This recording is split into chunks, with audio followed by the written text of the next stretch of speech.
60 की दहाई में पाकिस्तान एक जबरदस्त इमर्जिंग मार्केट था। मैं जब इन पाकिस्तानियों को काम करते हुए देखता हूँ तो मुझे लगता है कि ये फ्यूचर की सुपर पावर है ये 25 लोगों की कैबिनेट कैसे होनी चाहिए? 25 लोगों का तो जलसा हो सकता है। जब मुशर्रफ साहब ने अपनी वो 3 साल पहले किए तो उनके 9 मिनिस्टर थे, और वो 3 साल सब याद करते हैं कि बेहतरीन गवर्नमेंट चलाई। आपको कैबिनेट चाहिए नौ, 9 बंदों की नहीं, 9 सर्जन की। आपको 9 सर्जन उनकी जरूरत है जो कि सिर्फ सर्जरी करें आगे। इधर तक हालात पहुंच गए हैं। एफबीआर जो है उसके अंदर कोई दो राय नहीं है जो कि इस सब्जेक्ट को समझते हैं। क्योंकि अगर ज्यादा नौकरियां इंक्रीज होनी है तो वो उनको फिर ज्यादा आपको पता लेवरेज मिल जाती है। कि ये फाइनेंस मिनिस्टर हमारी जो है इनको पता भी है कुछ हमारी इकोनॉमी का नहीं, यानी कि मैनेजमेंट दे दें। अभी शेयर्स बिल्कुल मत प्राइवेटाइज करें, किसी को शेयर्स मत, पहले मैनेजमेंट दें। ये बिल्कुल सही तरीका है। आप ये समझते हैं कि ये अगली गवर्नमेंट के लिए सबसे बड़ा चैलेंज क्या होगा? कि गवर्नमेंट आके कहती है कि जी हमने मीनिंगफुल सिविल सर्विस रिफॉर्म करने हैं और हमने पॉपुलेशन कंट्रोल करनी है, हमने जुडिशल रिफॉर्म्स करने हैं और लोकल गवर्नमेंट लेकर आना है। जी, अस्सलाम वालेकुम नाजरीन। सॉल्यूशंस फॉर पाकिस्तान हमारी हफ्तावार पेशकश। मैं और हारून ख्वाजा साहब आपके साथ दोबारा आपके लिए हाजिर हैं।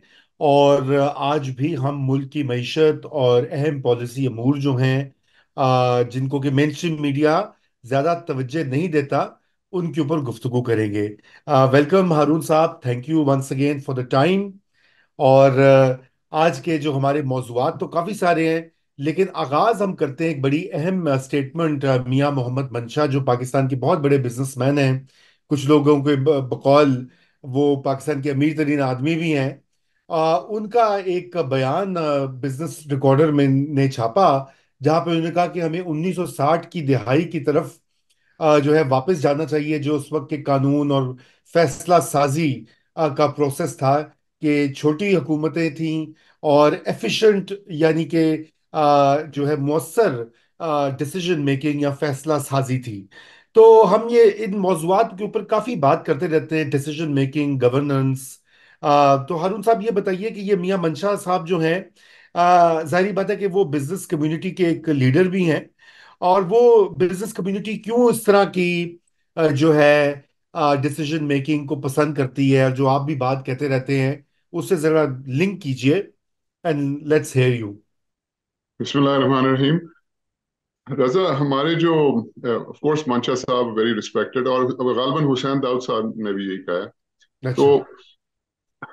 सोचने वाली बात यह है कि इन हुसैन दाऊद साहब और मंशा साहब जैसे और हमारे पास लोग क्यों नहीं? सही। अब सोचा 25 करोड़ की पॉपुलेशन है, कितने नाम है जो हम ले सकते हैं? होंगे, करेक्ट। हम अपनी दो हाथों की उंगलियों पे गिन सकते होंगे। तो देखिए, बात उन्होंने बिल्कुल सही की है। और जाहिर है, आप और मैं तो उस वक्त बहुत छोटे थे या शायद पैदा भी नहीं हुए थे। 60 की दहाई में पाकिस्तान एक जबरदस्त इमर्जिंग मार्केट था, और गवर्नमेंट छोटी थी, और बड़े कॉम्पिटेंट आपकी सिविल सर्विस थी। और सही। ये साउथ कोरिया वगैरह जो हैं, ये सारे बड़े आप लोगों से इम्प्रेस थे और आपका प्लान लेके गए थे। और मतलब जापानीज जो है, मैंने खुद डॉक्यूमेंट्रीज देखी हुई है कि टोयोटा का चेयरमैन जो है, ये आज से 30 साल पुरानी बात है, I heard him my self, वो उसने कहा था कि जी ये फ्यूचर की जो कहता है, वो उसने कहा था कि जी मैं जब इन पाकिस्तानियों को काम करते हुए देखता हूँ तो मुझे लगता है कि ये फ्यूचर की सुपर पावर है ये टोयोटा के चेयरमैन। आप कभी गूगल कीजिएगा, शायद मिल भी जाए। उसने ये हम्म। कहा 30-35 साल पहले। तो Pakistan was one of the top emerging markets, and the reason was the same. देखिए, हम वही तो बात करते हैं कि नंबर वन चीज ये कि सिविल सर्विस को ठीक करें सबसे पहले। जब तक वो नहीं होगा, कुछ नहीं होगा। तो वो बल्कि इस प्रोग्राम हम कर रहे हैं, मेरी आपसे बात हुई कि डॉक्टर नदीमुल हक को भी जो है हमें इस प्रोग्राम में लेकर आना चाहिए। उन्होंने एक मैनिफेस्टो शुरू किया है। देखिए, हमसे पूछे बगैर, मुझे उनसे गिला है कि हमसे कंसल्ट किए बगैर उन्होंने कर दिया, और वो पता नहीं कितने पॉइंट्स उन्होंने बीच में डाला। उन्होंने कहा जी 25 लोगों की कैबिनेट होनी चाहिए। भाई 25 लोगों की कैबिनेट कैसे होनी चाहिए? 25 लोगों का तो जलसा हो सकता है। हाँ, अब हाँ। हम कर रहे हैं कि 16 लोग होने चाहिए कैबिनेट के अंदर मैक्सिमम, और वो भी ज्यादा हैं। इसलिए हमने 5 जो है वो मेन सीनियर मिनिस्टर्स का कॉन्सेप्ट दिया है, क्लस्टर्स, जो कि प्राइम मिनिस्टर से डे टू डे बात करेंगे। सो मंशा साहब ने जो, और हुसैन दाऊद साहब ने जो बात की है, वो यही बात की है कि छोटी गवर्नमेंट, ये 85 मिनिस्टर्स वाली गवर्नमेंट नहीं है, या वो 45 मिनिस्टर्स वाली गवर्नमेंट नहीं। एक छोटी गवर्नमेंट। और जब भी छोटी गवर्नमेंट आई, ये 60 की दिहाई की उन्होंने बात की, लेकिन ये अभी रिसेंट जो है 20 साल पहले, जब मुशर्रफ साहब ने अपनी वो 3 साल पहले दिए, तो उनके 9 मिनिस्टर थे, और वो 3 साल सब याद करते हैं कि बेहतरीन गवर्नमेंट चलाई। तो देखें, ये बिल्कुल सही उन्होंने कंसेप्ट। अच्छा, एक और बात, एंड आई एम श्योर वो जरूर ये कहते, लेकिन मौका शायद ना हो, क्योंकि उस वक्त पाकिस्तान, वेस्ट पाकिस्तान की पॉपुलेशन कोई 7-8 करोड़ थी, 60 की दिहाई में। अभी वेस्ट पाकिस्तान 25 करोड़ है, तो जाहिर है उस वक्त वो गवर्नमेंट उस लिहाज से भी छोटी होगी, अब वो मसाइल भी उस लिहाज से बढ़ चुके हैं, all that. So but we have to begin somewhere. Absolutely he is hit the nail on the head कि गवर्नमेंट जो है उसका साइज छोटा होना चाहिए। जी बिल्कुल। और हम जो बात भी करते रहे सिविल सर्विस रिफॉर्म्स की और दीगर पॉलिसी प्रोसेसेस की, उसमें ये चीज़ आती रही है। अब बहरहाल मूव करते हैं। मनशा साहब की छोटी गवर्नमेंट की बात हुई तो फिर ख्याल ये आया, जो आपको पता है, पिछले से पिछले हफ्ते और उससे पहले भी हमने FBR, federal board of revenue की काफ़ी हमने उसके ऊपर बातचीत की थी। और मैं आपको ये बताऊं कि हारून साहब, काफ़ी सारे लोगों ने मुझे मैसेज भी किया पिछले हफ्ते के दौरान। उन्होंने कहा हमने एफबीआर के रिस्ट्रक्चरिंग के जो व्यूज हैं वो सुने हैं, और बड़ी अच्छी बात है कि आपने वो बात कही। उनमें से एक दो तो एफबीआर से उनका ताल्लुक था, एक दो रिटायर्ड थे। तो अब आपको पता है कि वो प्रपोजल्स जो बने थे, आपने उसके ऊपर काफी डिटेल्ड कमेंट्री भी की थी। फिर अब वो बाबलात कहीं आगे बढ़े नहीं है, और लगता है कि कहीं लटक गए हैं, शेल्व हो गए हैं। तो थोड़ा सा उसके बारे में बताइए। और ये जो प्रपोजल्स थे, उनकी दोबारा से तो हम उसको रिपीट नहीं करेंगे, लेकिन उसकी जो की इशू था, जो मौजूदा केयरटेकर गवर्नमेंट ने ये बनाया, वो क्या था? और क्या आपके ख्याल से होना चाहिए ताकि पाकिस्तान का टैक्स पोटेंशियल जो है वो उसको भी रियलाइज करे, और बिजनेसेस को, इन्वेस्टमेंट को प्रमोट करे, और उनके लिए एक इनेबलिंग एनवायरनमेंट बनाए? सबसे पहले तो आपको अच्छी कमेंट्स मिलते हैं, आप मुझसे शेयर नहीं करते। अच्छा ट्रू। देखें, एफबीआर का तो हम तो बोल बोल के, यकीन करें रजा, हर प्रोग्राम में एफबीआर के ऊपर बोलते हैं।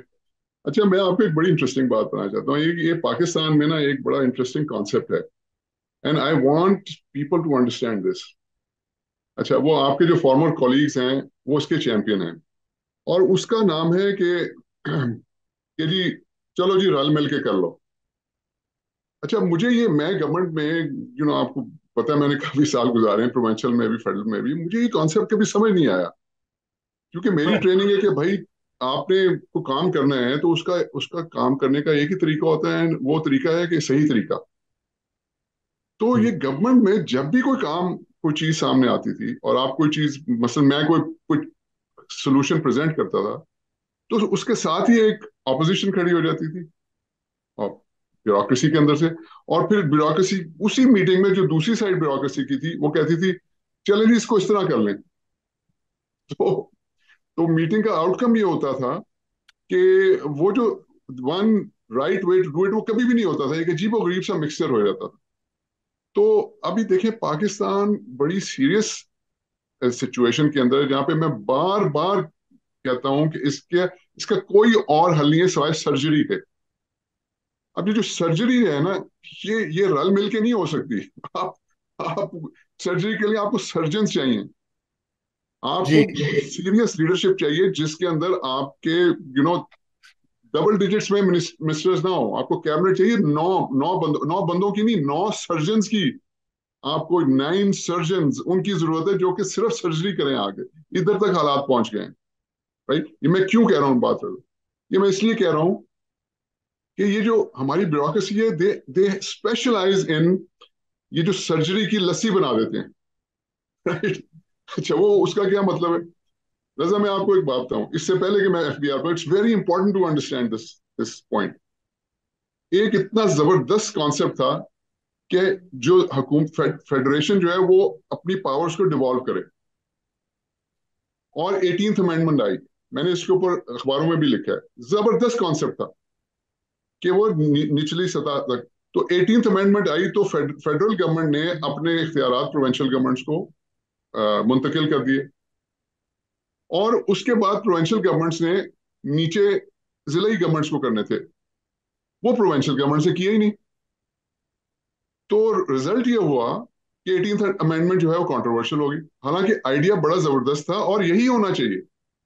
लेकिन क्योंकि वो इख्तियारात नीचे मुंतकिल हुए, वो कंट्रोवर्शियल हो गई। यानी अच्छा भला एक कॉन्सेप्ट जो था वो कंट्रोवर्शियल हो गया। इसी तरह मैं आपको बताता हूँ, पुलिस ऑर्डर 2001, उसको वो 1857 का, 1861 का पुलिस ऑर्डर चेंज करके फाइनली वो एक नया नई पुलिस सर्विस लाई। हाँ जी, कर दो जी, कर दो जी, वो ठीक है जी, वो ब्रांड न्यू होगी। उसके बाद क्या हुआ कि वो ऊपर से उनका जो चेक एंड बैलेंस था वो भी हट गया, ब्यूरोक्रेसी का। और नीचे पब्लिक सर्विस कमीशन बने थे, यानी कि लोगों की ओवरसाइट, जो लोग वहां के थे, जहां की पुलिस थी, उनकी ओवरसाइट आनी थी, वो बनाए नहीं उन्होंने पब्लिक सर्विस कमीशन। रिजल्ट ये हुआ कि वो जो पुलिस ऑर्डर है वो भी कंट्रोवर्शियल हो गया। अब सारे कहते हैं जी वो तो पहले ही ठीक था, अच्छे बिली पुलिस ही देखें जी आपने। So you see what I mean, ये जो लस्सी बनती है ना पाकिस्तान में, कि भाई एक काम है उसको आप प्रॉपरली करें। अब एफबीआर के साथ भी यही हो रहा है रजा।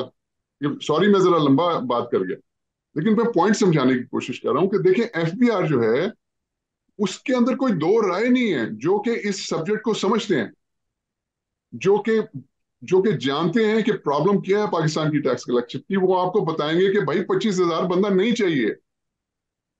आपको शबर जैदी साहब कहते हैं 5,000 चाहिए, मैं समझता हूँ 5,000 से भी कम चाहिए बंदा। Hmm, hmm. Everyone who knows this subject knows कि ये एफबीआर इस फॉर्म में नहीं चल सकती। एवरी वन नोज कि 80-85% ऑफ टैक्स जो है वो आपकी टॉप 300 कंपनियां देती हैं। ठीक।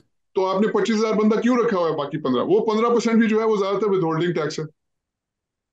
तो ये क्यों रखे हुए हैं आपने? इन्होंने आपकी इकोनॉमी को यहां से पकड़ा हुआ है, हर किसी को पता है। हम चीख चीख के इसके ऊपर प्रोग्राम कर चुके हैं।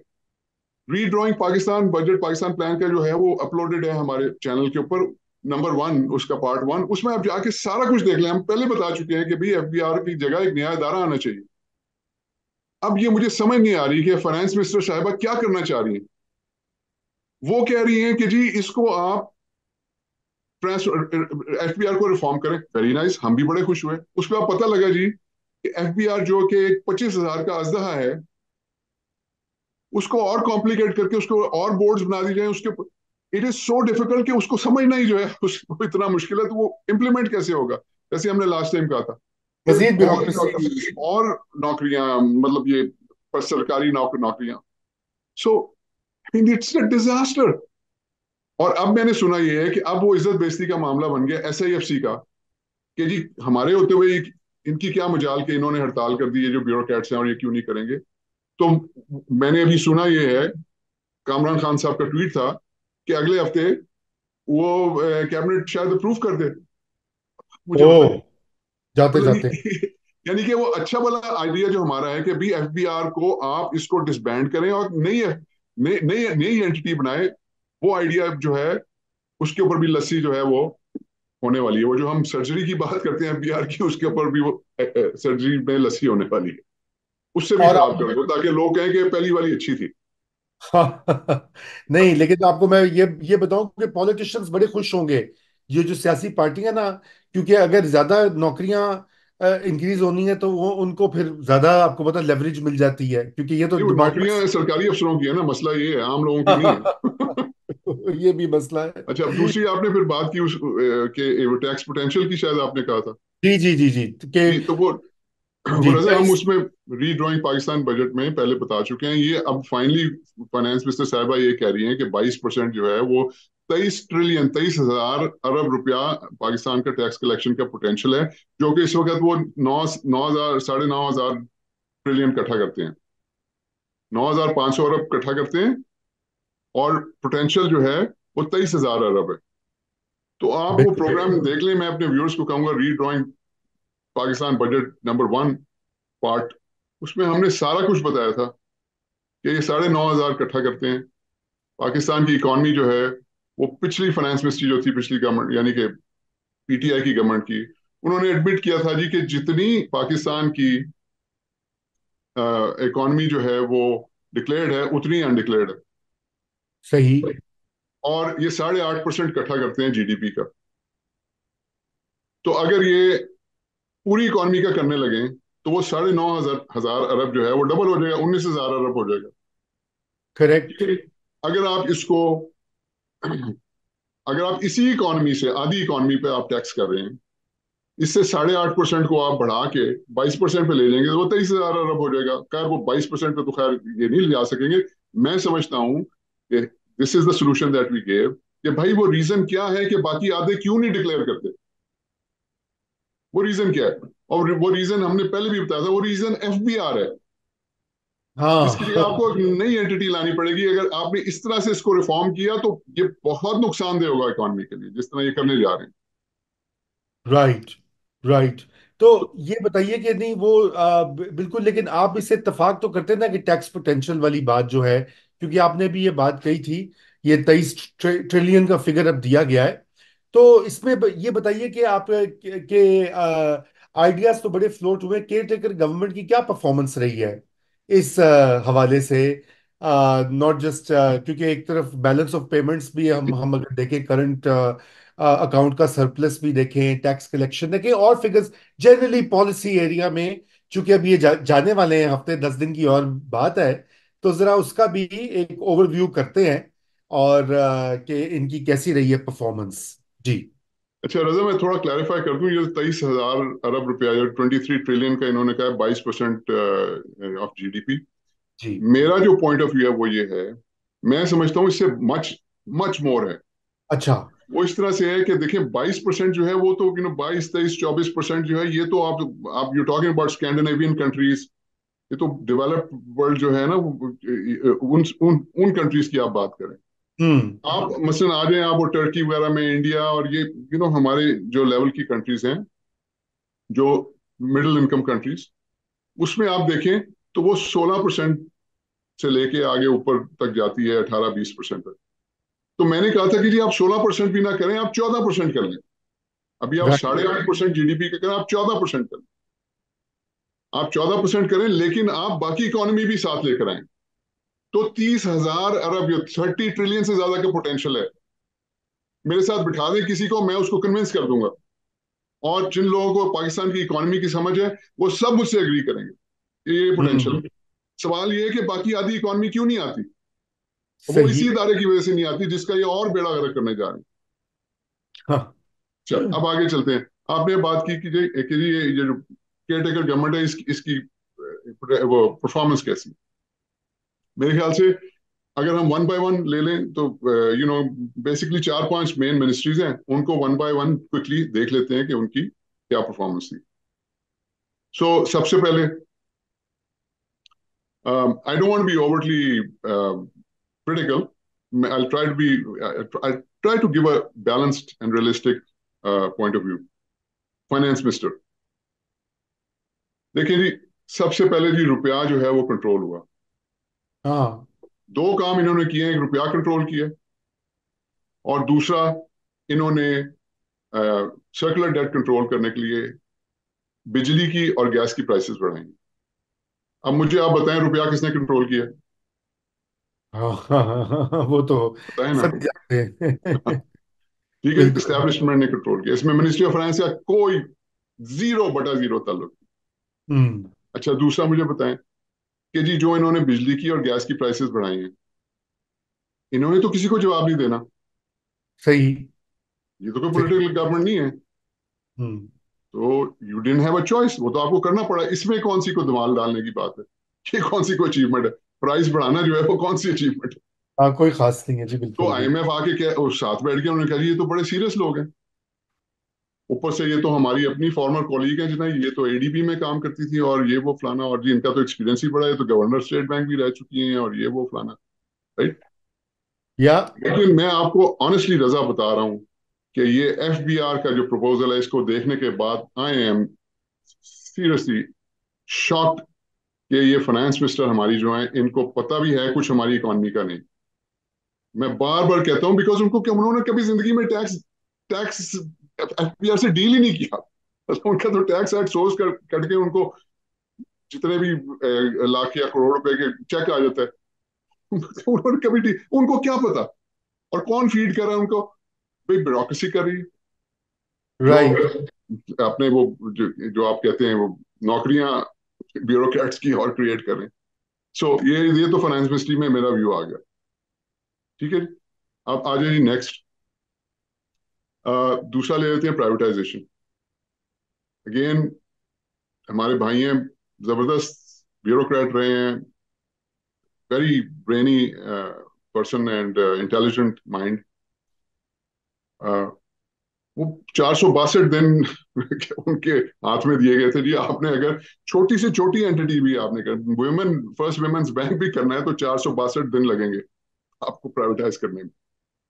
तो वो, और आई भी वो लेट थे।